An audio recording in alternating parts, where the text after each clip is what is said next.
Oi, amados do Pai. Será que a lei sobre os animais limpos e imundos, ou puros e impuros, foi criada por Deus somente para os israelitas? Ou para nós também? Será que foi criado somente porque eles estavam no deserto e precisavam se cuidar, porque não existiam recursos suficientes e tão pouco segurança sanitária e durante 40 anos eles iriam ficar ali? Ou será que tudo que Deus criou é puro, como muitas pessoas falam por aí? O que você acha? Bom, eu te convido a descobrir com a leitura deste capítulo 11 de Levítico. Vamos embora? E a gente vai fazer nessa Bíblia, a Bíblia viva, com a linguagem bem simples para todo mundo entender. Então, vamos embora. Bom, disse o Senhor a Moisés e Arão: digam ao povo de Israel que todos os animais que vivem na terra, estes são os animais cuja carne vocês podem comer. Todo animal que tem os cascos fendidos, divididos em duas unhas, e que rumina. Vocês não poderão comer os seguintes animais que só ruminam ou que só têm unhas fendidas: o camelo, que rumina, mas não tem unhas fendidas, considerem-no impuro. O coelho, embora rumine, não tem unhas fendidas, portanto é impuro para vocês. A lebre, embora rumine, também não tem unhas fendidas, considerem-na impura. E o porco, embora tenha casco fendido e dividido em dois, não rumina. Também considerem-no impuro. Vocês não devem comer a carne nem encostar no cadáver desses animais. Considerem-no impuros. De todos os animais que vivem nas águas, vocês poderão comer os seguintes: todos os que têm barbatana e escamas, tanto nos mares como nos rios. Mas todos os outros seres aquáticos que não têm barbatanas, nem escamas, tanto nos mares quanto nos rios, todas as pequenas criaturas que povoam as águas serão abomináveis para vocês. Não comam a sua carne e considerem impuros os seus cadáveres. Toda criatura que vive na água e não tem barbatanas ou escamas será proibida para vocês comerem.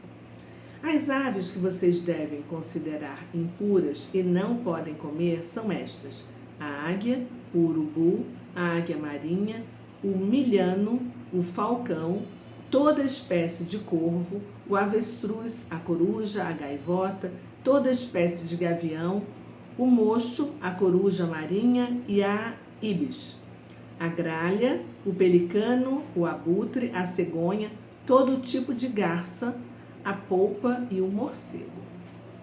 Vocês não podem comer os insetos voadores de 4 pernas, mas vocês poderão comer os insetos saltadores, que andem sobre 4 pés e que têm as pernas traseiras mais compridas do que as pernas dianteiras. Desses vocês poderão comer os seguintes: toda variedade de locusta, toda variedade de gafanhoto devorador e toda variedade de grilo. Mas considerem puros todos os outros insetos que voam e que têm 4 pés. Por meio deles vocês se tornarão impuros. Qualquer pessoa que tocar em seus cadáveres se tornará impura até a tarde. Quem carregar os cadáveres deles terá de lavar as suas roupas e ficará impuro até a tarde. Todo animal que tem as unhas fendidas, mas o casco não dividido em dois e não rumina, é considerado impuro. Quem tocar em um desses animais se tornará impuro.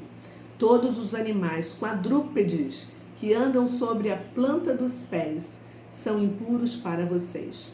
Todo aquele que tocar nos seus cadáveres ficará impuro até a tarde. Quem carregar os cadáveres deles terá de lavar as roupas e ficará impuro até a tarde. Estes animais são impuros para vocês. Dos animais que se movem rente ao chão e que enchem a terra, serão considerados impuros para vocês: a doninha, o rato, toda espécie de lagarto, o geco, a toupeira, a lagartixa, o lagarto da areia e o camaleão. Essas criaturas são impuras para vocês. Quem nelas tocar depois de mortas estará impura até a tarde. E se o cadáver de qualquer um destes animais cair em cima de alguma coisa, essa coisa se tornará impura, seja objeto de madeira, de tecido, de couro ou de pano de saco. O objeto atingido deverá ser posto na água e estará impuro até a tarde. E se o corpo de um desses animais cair numa vasilha de barro, tudo que estiver na vasilha se tornará impuro e a vasilha terá de ser quebrada. Qualquer alimento sobre o qual cair essa água ficará impuro, e qualquer líquido que estiver dentro da vasilha se tornará impuro também. Se o corpo de um desses animais cair sobre alguma coisa, se for um forno ou um fogão de barro, terá de ser quebrado. Será considerado impuro. Mas se cair numa fonte ou num poço em que se recolhe água, ela permanecerá limpa.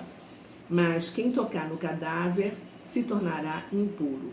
Se um desses cadáveres cair sobre alguma semente a ser semeada, essa semente não ficará contaminada.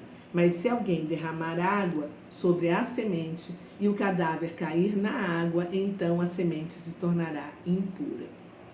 Quando morrer algum dos animais que vocês podem comer e alguém tocar nesse cadáver, se tornará impuro até a tarde. Quem comer da carne desse animal morto terá de lavar as roupas que estiver usando e se tornará impuro até a tarde. Quem carregar o cadáver desse animal terá de lavar suas roupas e se tornará impuro até a tarde. Vocês não deverão comer qualquer criatura de todas as que rastejam na terra. Elas são consideradas imundas. Tudo que se move rente ao chão ou sobre o ventre, ou ainda sobre 4 pernas, ou tem muitos pés, não comam. São todas criaturas impuras, segundo a lei. Não se contaminem com nenhuma dessas criaturas. Não se tornem impuros. Eu sou o Senhor, o Deus de vocês. Portanto, consagrem-se e sejam santos, porque eu sou santo. Não se tornem impuros com nenhum desses animais que rastejam na terra. Lembrem, eu sou o Senhor que os tirou da terra do Egito para ser o seu Deus. Sejam santos, porque eu sou santo. São estas as leis referentes aos animais, às aves e a todos os seres vivos das águas e todo animal que rasteja na terra. Eu mostro a diferença entre os que são puros e os impuros, entre os animais que podem ser comidos e os que não podem ser comidos. Pois é. Bem, o que nós lemos aqui foi assim uma divisão dos animais, né? Impuros e os puros. Os impuros eram aqueles animais que, apesar de importantes para o meio ambiente, né, e para a cadeia animal e cadeia alimentar, eles serviram para diferenciar um estilo de vida de um povo santo. Primeiro vamos lembrar que no dilúvio, lá em Gênesis, nós já fizemos vídeo sobre isso, Deus pediu para Noé colocar na arca 7 pares, macho e fêmea, de animais limpos e apenas um par, macho e fêmea, de animais imundos, né? Então, já deu para a gente perceber que desde a criação o homem já sabia distinguir e separar os animais entre essas duas categorias, limpos e imundos ou puros e impuros, ok? Vamos seguir. Agora, depois da leitura desse capítulo, né, nós podemos observar 3 aspectos bem distintos. O primeiro aspecto é o espiritual, que envolve assim a santidade e a fé, que é o que Deus estava assim mais preocupado. E por isso ele separou um povo, né, os israelitas. O segundo aspecto é o psicológico, que ao meu ver é o mais difícil de todos, porque envolve o domínio próprio em relação aos nossos desejos e os nossos prazeres. E o terceiro aspecto é o biológico, que tem a ver com o nosso corpo, né, que deve ser morada do Espírito Santo, né? e que nós devemos mantê-lo saudável. E o nosso Criador, melhor do que ninguém, sabe qual é a melhor dieta para cada um de nós, né? Outra coisa que a santidade na Bíblia é considerada assim um caráter ético central de Deus. Ele disse: sejam santos porque eu sou santo. E a fidelidade às leis alimentares consagrava os israelitas, né? E os distinguia como santos, porque Deus é santo. Então, nós vimos a divisão dos animais em 4 grupos. Os animais que vivem na terra, os animais que vivem no mar, os animais que vivem no ar, as aves, né? E os insetos. Deus não deu esses estatutos pensando apenas no aspecto da saúde. Apesar de quem segue essa dieta tem uma saúde assim muito superior a quem não segue. Venhamos e convenhamos, tá? E segundo o rabino messiânico Marcelo Guimarães, esse estatuto contém uma sabedoria que ainda não conhecemos em sua totalidade e que até pode parecer estranho, mas que hoje já existem cientificamente razões que comprovam os benefícios dessa dieta que Deus deu. Gente, os judeus estão espalhados pelo mundo todo, né? E eles continuam seguindo estes mandamentos que são os estatutos, que estão aqui descritos. Então, quem disse que a ideia era só para os 40 anos, que o povo estava no deserto, e eles não tinham condições boas, não tinham condições nenhuma sanitárias, esse argumento caiu por terra. Porque eles continuam até hoje seguindo todos esses princípios, mesmo que seja pela fé. Porque eles são obedientes e porque Deus mandou o seu povo ser santo em diversas áreas. E alimentar é uma delas, tá? Só a título de curiosidade, quem já fez algum tipo de operação assim mais invasiva, né?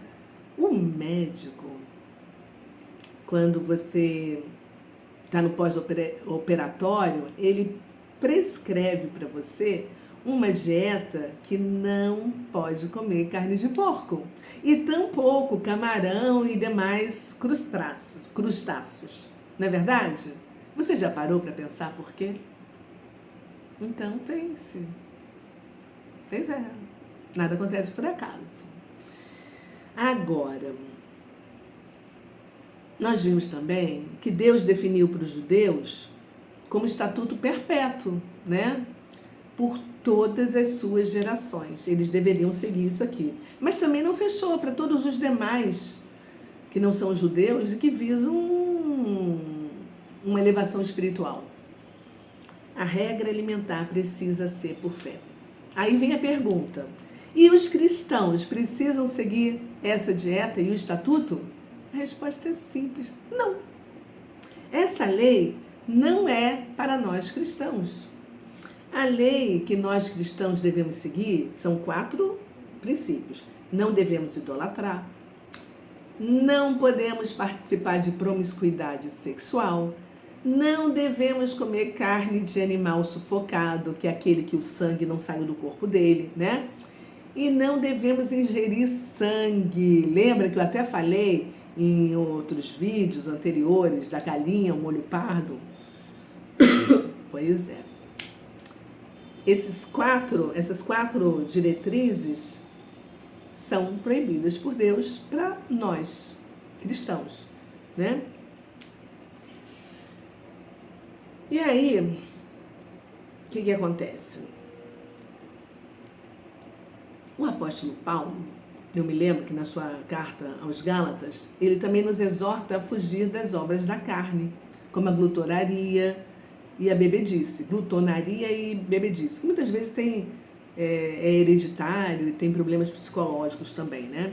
Isso também é para exercer domínio próprio para a alma e para o corpo. E eu entendi isso quando Deus me levou para Israel. E a partir de então, eu vou confessar a vocês que eu deixei de comer carne de porco, porque eu comia muito. Porque, gente, era o prato principal na Alemanha, batata e carne de porco, todo alemão come. E eu vivi na Alemanha durante 9 anos, durante várias estações. E eu deixei também de comer camarão. Meus amigos todos e minha família sabem. Nossa, eu adorava. Eu trabalhei na praia durante muitos anos. Eu vivia comendo pastel de camarão na praia. Mas quando eu descobri que o camarão era o rato do mar, gente, come toda a podridão dos mares, apesar dele ser muito saboroso, né? Eu parei, eu decidi parar. E eu consegui. Eu decidi fazer essa dieta por 2 razões, que eu vou contar para vocês. Primeiro, para obedecer a Deus, porque eu sei que em cada estatuto está implícito um santo princípio, e dele vem bênçãos. E quando nós fomos enxertados na oliveira, que é Israel, eu livremente decidi participar dessas bênçãos e dessas promessas feitas a Abraão, Isaac, Israel, ao povo judeu nessa área alimentar, tá? E em segundo lugar, eu decidi por essa dieta também, para eu provar para mim mesma que eu sou capaz de matar os desejos do meu corpo. E eu venho há anos conseguindo isso. Eu estou muito feliz por isso, tá? Então, conforme está escrito na Bíblia, não julgue quem come e quem não come. Nós recebemos de Deus o livre-arbítrio para tomarmos as nossas decisões e cada um de nós vai obter o resultado como consequência das nossas ações, porque a gente planta o tempo todo e a gente só colhe o que a gente planta. Bom, eu espero que você tenha entendido esse capítulo. Eu espero que você tenha curtido.